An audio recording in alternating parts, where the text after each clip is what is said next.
Hello అండి, welcome to Shanmukh cooking recipes. నేను పద్మాని. ఈరోజు కోవా అండి. ఇప్పుడు పాలతో చేసుకున్న పాలకోవాతో అంటే కొంచెం టైం పడుతుంది కదా, మనకు అప్పటికప్పుడే తినాలనుకున్నప్పుడు పాల పొడితోనమాట చేసుకునే పాలకోవా అండి. చాలా బాగుంటుంది, చాలా చాలా టేస్ట్గా ఉంటుంది. అసలు ఎంత బాగుంటుంది, ఎంతసేపు పట్టదండి, 50 మినిట్స్లో అయిపోతుంది. చూసారా ఎంత సాఫ్ట్గా ఎంత మెత్తగా ఉందో. దీన్ని ఏ విధంగా చేసుకోవాలో, దీనికి కావాల్సిన పదార్థాలు ఏంటో చెప్తాను, ఆ విధంగా చేసుకోండి. ముందుగా ఒక గిన్నెలో నెయ్యి వేసుకోవాలండి. 2 స్పూన్స్ నెయ్యి వేసుకున్న తర్వాత అందులో 1 కప్పు, ఏదన్నా కానీ మనం ఏది తీసుకున్న గిన్నె కానీ కప్పు కానీ ఏది తీసుకున్నా ఒక దాంతో పాల పొడి తీసుకోవాలండి, మిల్క్ పౌడరు. అదే గిన్నెతో పాలు తీసుకోవాలండి. పాలు వేడి అవసరంలా, చల్లగా అయినా పర్లేదు. అదేవిధంగా 1/2 కప్పు పంచదార తీసుకోవాలి. వీటన్నిటిని బాగా కలుపుకోవాలండి, ఉండలు లేకుండా.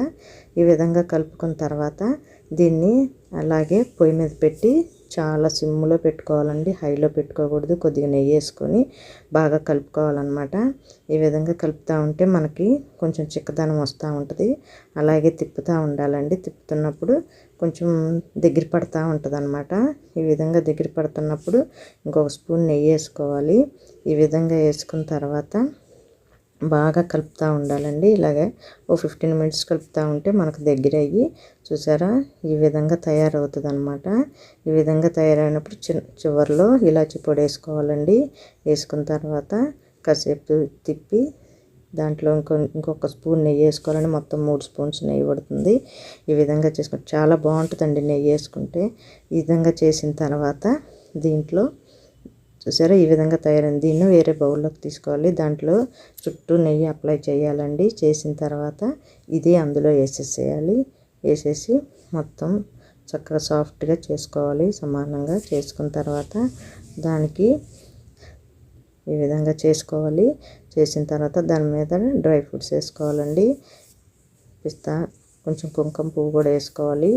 వేసుకున్న తర్వాత దానిపైన బాదం పప్పులు ఉన్నాయి కదా, అవి సన్నగా కట్ చేసుకొని వేసుకోవాలి. ఈ విధంగా వేసుకున్న తర్వాత దాన్ని సన్నగా ముక్కలు కట్ చేసుకోవాలండి. ఈ విధంగా ముక్కలు కట్ చేసేసుకొని, చూసారా ఈ విధంగా కట్ చేసినాక ఈ విధంగా చూసారా ఎంత బాగుందో. నోట్లో వేసుకుంటేనే చాలా బాగుంటుందండి. అసలు మామూలు పాలతో చేసుకున్న టేస్ట్ వస్తుంది. ఈ విధంగా మనం ప్లేట్లోకి సర్వ్ చేసుకోవాలి. చేసుకున్న తర్వాత చూస్తే ఎంత మెత్తగా ఎంత సాఫ్ట్గా ఉంటుందంటే నోట్లో వేసుకుంటే అసలు అలాగే వెళ్ళిపోద్ది, మెల్ట్ అయిపోద్దండి. అంత టేస్ట్ ఉంటుంది అనమాట. ఇది కనుక నచ్చినట్టయితే లైక్ చేయండి, షేర్ చేయండి, సబ్స్క్రైబ్ చేయండి.